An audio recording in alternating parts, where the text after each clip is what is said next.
Hello दोस्त, कैसे होंगे? उम्मीद होंगे बहुत अच्छे होंगे और आपकी स्टडी बहुत ही अच्छे तरीके से चल रही होगी। ठीक है, तो जैसा कि आप वीडियो में देख पा रहे हैं कि थंबनेल में देख पा रहे हैं, आज का विषय जो है उसकी कौन सा विषय है। ठीक है, तो ये जो मैंने विषय लिया ये यूपी टेट और टेट, ठीक है, यूपी टेट और सी टेट में काफ़ी इंपॉर्टेंट रहेगा। यहाँ से क्वेश्चन बनते ही बनते हैं, अन्य एग्जामों में भी यहाँ से क्वेश्चन बहुत सारे आते हैं। तो दोस्त, इस पर चर्चा करना बहुत ही इंपॉर्टेंट है। तो आप देख रहे हैं थंबनेल पे कौन सा आज का विषय है, तो क्या है टाइगर प्रोजेक्ट। टाइगर प्रोजेक्ट के बारे में आज हम क्या पढ़ेंगे और इसके इंपॉर्टेंट फैक्ट को भी जानेंगे बहुत अच्छे तरीके से, ताकि हमें बहुत अच्छे तरीके से नॉलेज हो जाएगी इसके बारे में आज। ठीक है, और वीडियो को आप अंत तक देखिएगा। ठीक है दोस्त, आप बिल्कुल अंत तक देखिएगा। चलिए आइए चलते हैं, चर्चा करते हैं टाइगर प्रोजेक्ट पे। ठीक, राइट। देखिए भी क्या होता है कि टाइगर रिजर्व के पीछे लाने के पीछे रीजन क्या रहा होगा। ठीक है, कब इसे लाया गया, कब इसे लागू किया गया, कहाँ लागू किया गया। ठीक है, ठीक है। टाइगर जो प्रोजेक्ट हम लेकर आए, ठीक है, इसके पीछे रीजन सबसे बड़ा ये था कि भारत के साथ साथ में पूरे विश्व में बाघों की संख्या में बहुत ही तेज़ी के साथ में क्या हो रही थी, गिरावट देखी जा रही थी। ठीक है, बहुत तेज़ी के साथ गिरावट देखी जा रही थी। और देखा जाए कि भारत में जो बाघ है, ठीक है, जो बाघ है वो संकटग्रस्त प्रजातियों में से एक है। ठीक है, एक है। तो इस समस्या को, जो ये पूरे विश्व की एक समस्या बन चुकी थी, एक चिंता का विषय बन चुका था कि सब बाघों की संख्या में वृद्धि कैसे की जाए। ठीक है, तो इसके लिए दोस्त 2010 में, कब 2010 में एक शिखर सम्मेलन बुलाया गया। कहाँ पर? सेंट का एक रूस का एक शहर पड़ता है सेंट पीटर्सबर्ग। यहाँ पर एक शिखर सम्मेलन बुलाया गया। यहाँ पर विभिन्न देशों ने भाग लिया और यहाँ पे कई सारे महत्वपूर्ण निर्णय लिए गए।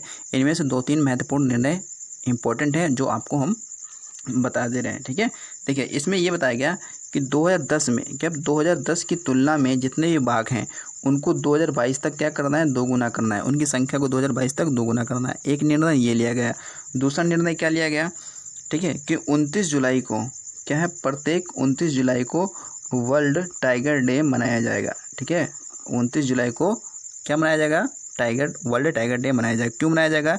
कि ताकि लोगों में इसकी जागरूकता बढ़ सके, ताकि जो शिकारी हैं इसके शिकार ना करें। ठीक है, इसके संरक्षण में, इसके विकास में लोगों का योगदान अधिक से अधिक हो।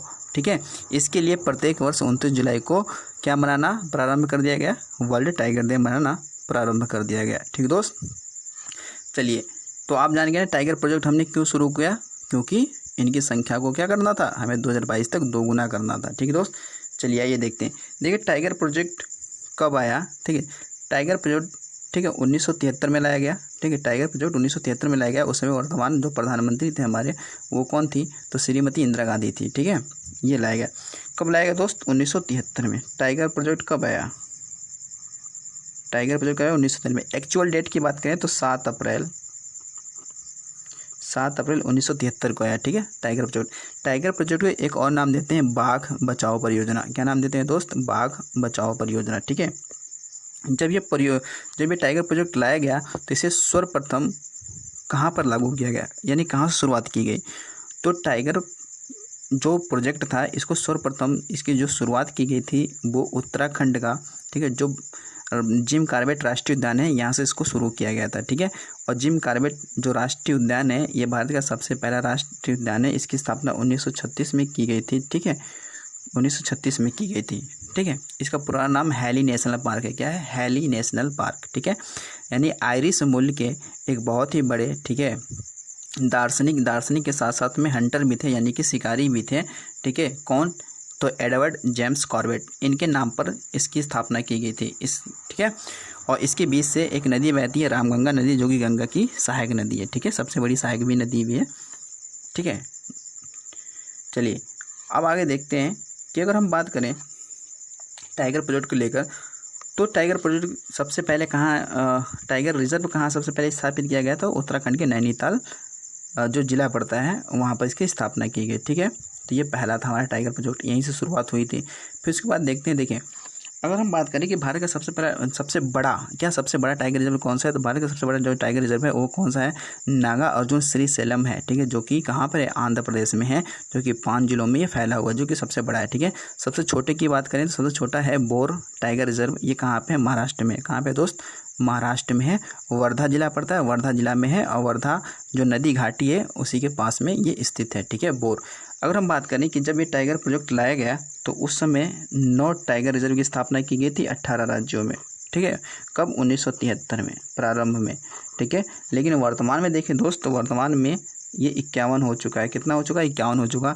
जो अभी जो नवीनतम जो टाइगर रिजर्व की स्थापना की गई है, यानी 91 नंबर की जो नवीनतम, वो कौन सी की गई थी? गुरु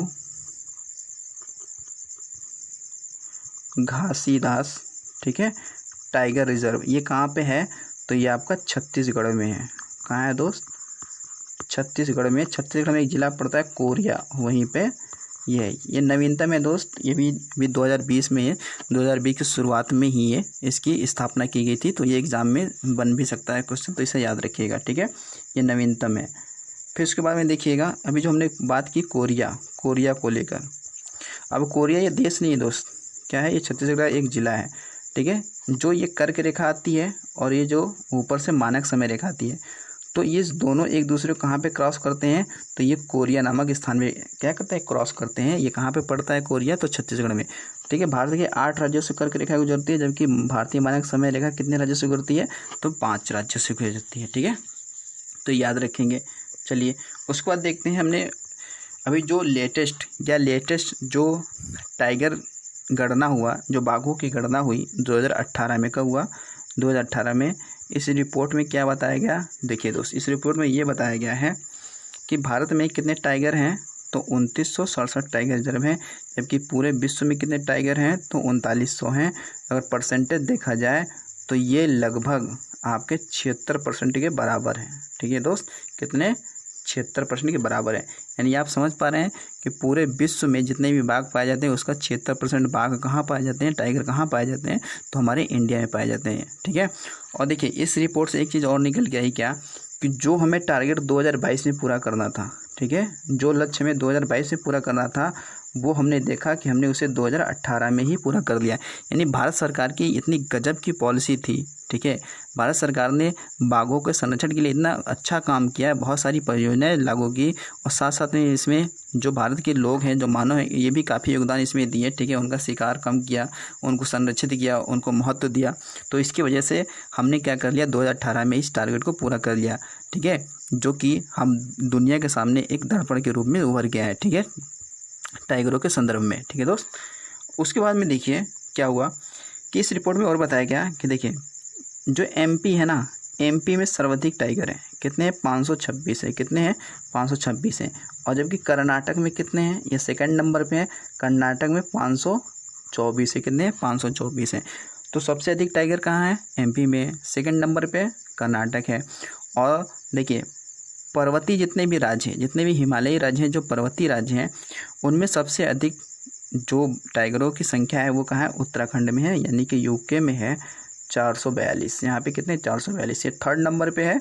और पहाड़ी राज्यों में प्रथम स्थान पे है, ठीक है दोस्त। क्या है? प्रथम स्थान पे है, ठीक है। ये चीज़ याद रखिएगा, ठीक। उसके बाद देखिए अगर हम बात करते हैं कि यूपी के संदर्भ में, कि यूपी में भी कितने टाइगर रिजर्व हैं, ठीक है, कभी स्थापना हुआ, कहाँ है, ठीक है, और यूपी में कितने टाइगर हैं। देखिए दोस्त, यूपी में टाइगर रिजर्व 3 है। क्या कितने हैं? यूपी में टाइगर रिजर्व 3 है। एक दुधवा टाइगर रिजर्व, दूसरा अमनगढ़ टाइगर रिजर्व, और तीसरा कौन सा है? पीलीभीत टाइगर रिजर्व, ठीक है। तो सबसे पहले बात करते हैं दोस्त कौन सा? दुधवा टाइगर रिजर्व की बात करते हैं। तो आपको एक इमेज दिखाते हैं दुधवा टाइगर की। देखिए ये इमेज है कहाँ की? दुधवा टाइगर की, ठीक है दोस्त।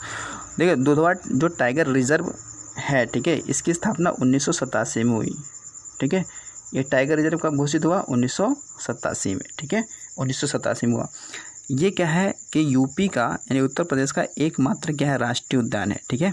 और इसे 1987 में टाइगर रिजर्व घोषित किया गया था। ये यूपी के लखीमपुर ज़िले में है, जो कि लखीमपुर उत्तर प्रदेश का सबसे बड़ा जिला है। किसके दृष्टि पे? तो क्षेत्रफल की दृष्टि से, ठीक है। तो इसे आप याद रखिएगा, ठीक है। चलिए दोस्त दूसरा देखते हैं। जो दूसरा जो टाइगर रिजर्व है दोस्त, वो कौन सा है? Amangarh tiger reserve. कौन सा है? Amangarh tiger reserve. ये कहाँ है? तो ये आपका बिजनौर जो जिला है, बिजनौर जिला यहाँ पे है। कहाँ है? बिजनौर जिले में है। और इसकी स्थापना 2012 में हुई थी। कब हुई थी? स्थापना 2012 में हुई थी। ये एग्जाम में क्वेश्चन ये बन चुका है कि अमनगढ़ टाइगर रिजर्व किस राज्य में है। तो याद रखिएगा ये उत्तर प्रदेश के बिजनौर जिले में है दोस्त, ठीक है, याद रखिएगा। चलिए तीसरा है जो तीसरा जो टाइगर रिजर्व है वो आपका कौन सा है? तो वो आपका है पीलीभीत टाइगर रिजर्व। कौन सा है दोस्त? पीलीभीत टाइगर रिजर्व, ठीक है। इसकी स्थापना 2014 में हुई थी। कब 2014 में। और ये देश का क्या था, ये देश का 45वां टाइगर रिजर्व है। कौन सा है, देश का 45वां टाइगर रिजर्व है। ये पीलीभीत के साथ साथ में शाहजहाँपुर के सीमावर्ती क्षेत्रों को भी शामिल किया जाता है इसमें, ठीक है। तो ये हमारे यूपी के क्या थे, 3 टाइगर रिजर्व थे। और बात करें यूपी में कितने टाइगर हैं वर्तमान में 2018 की जनगणना के अनुसार में, तो 173, ठीक है। बाघ गणना जो की गई थी 2018 में, इसमें बताया गया कि यूपी में कितने टाइगर हैं, तो 173 टाइगर में दोस्त कितने हैं, 173 टाइगर हैं, ठीक है। चलिए दूसरी बात करते हैं और बात करें कि देखिए अभी 29 जुलाई 2020 को, ठीक है, अभी मनाया गया है क्या, टाइगर डे मनाया गया है। इस बार की जो थीम रही है दोस्त, इस बार की थीम क्या रही है, इस बार की थीम ये रही है कि सेव मोर टाइगर, ठीक है। क्या, सेव मोर टाइगर, यानी कि बाघों को बचाएं। क्या करें, बाघों को बचाएं। ये 2020 की क्या रही है, इस बार की थीम रही है।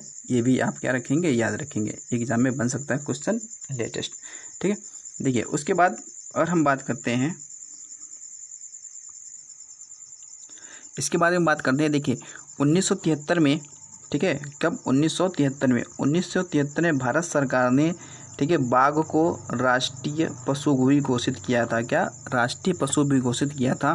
देखिए बाघों में कई सारी प्रजातियां होती हैं, तो इसमें से एक प्रजाति कौन सी है, बंगाल टाइगर। कौन सी है, बंगाल टाइगर, ठीक है, बंगाल टाइगर, ठीक है। जो बंगाल टाइगर है, यही भारत सरकार ने इसको क्या किया था, राष्ट्रीय पशु यानी कि नेशनल एनिमल घोषित किया था, ठीक है।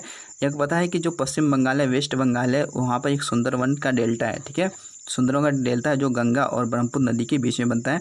यहाँ पर, ठीक है, बंगाल टाइगर पाए जाते हैं। बंगाल टाइगर सिर्फ यहीं पाए जाते हैं, सुंदरवन की डेल्टा में ही पाए जाते हैं। और ये जो टाइगर हैं, ये भारत सरकार द्वारा क्या है, क्या घोषित किए गए हैं, तो राष्ट्रीय पशु भी घोषित किए गए हैं। इस बात को आप ध्यान रखेंगे। कब, 1973 में घोषित किया जाता है।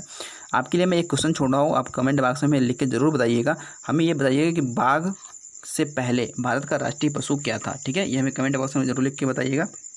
चलिए आगे देखते हैं। आगे क्या है कि देखिए जो एमपी है ना, मध्य प्रदेश में, ठीक है, मध्य प्रदेश को हम लोग टाइगर ऑफ स्टेट कहते हैं। क्या, टाइगर ऑफ स्टेट भी बोलते हैं। क्यों, क्योंकि एमपी में लगभग 12 टाइगर रिजर्व है, इसलिए क्या कहते हैं, एमपी को टाइगर ऑफ स्टेट कहते हैं। यहाँ पर एक टाइगर रिजर्व है दोस्त, कौन सा, बांधवगढ़। कौन सा, बांधवगढ़।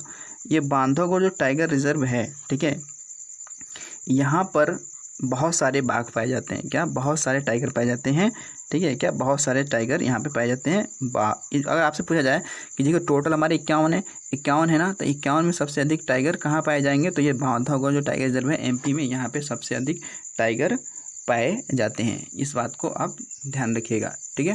देखिए इस वीडियो में हमने कोशिश की है कि बाघ से संबंधित, क्या, बाघ संबंधित जितने भी क्या है क्वेश्चन, इसको हमने क्या किया है कि इसको कंप्लीट करने की कोशिश की है, ठीक है। अगर इसमें कुछ पॉइंट अगर छूट जा रहे हैं, ठीक है, तो वो अपने तरीके से आप मैनेज कर लीजिएगा, ठीक है। लेकिन हमने पूरा कोशिश किया, इसमें लगभग कुछ छोटा नहीं है, ठीक है, कुछ छोटा नहीं होगा, ठीक है। और जो टाइगर है, ठीक है, टाइगर का वैज्ञानिक नाम भी होता है क्या, पैंथरा टाइग्रिस, ठीक है। वैज्ञानिक नाम क्या है, पैंथरा टाइग्रिस, ठीक है। ये भी आप ध्यान में रखिएगा। तो दोस्तों आज के लिए वीडियो यहीं तक रखेंगे, ठीक है। वीडियो ज़्यादा लंबा नहीं करेंगे, बस इतना होगा, 14-15 मिनट की वीडियो होगी। तो आई होप इस चीज़ों को आप बहुत अच्छे तरीके से समझ पाए होंगे, ठीक है, टाइगर प्रोजेक्ट के संबंध में, ठीक है। तो इसे आप बहुत अच्छे से ध्यान रखिएगा। तो इससे अगर आपको अच्छा लगा हो तो लाइक शेयर सब्सक्राइब जरूर करिएगा, दोस्तों तक इसे ज़रूर शेयर करिएगा ताकि उनको भी फ़ायदा हो सके, ठीक है दोस्त। तो चलिए, थैंक्स फॉर वॉचिंग, मिलते हैं अगले वीडियो में।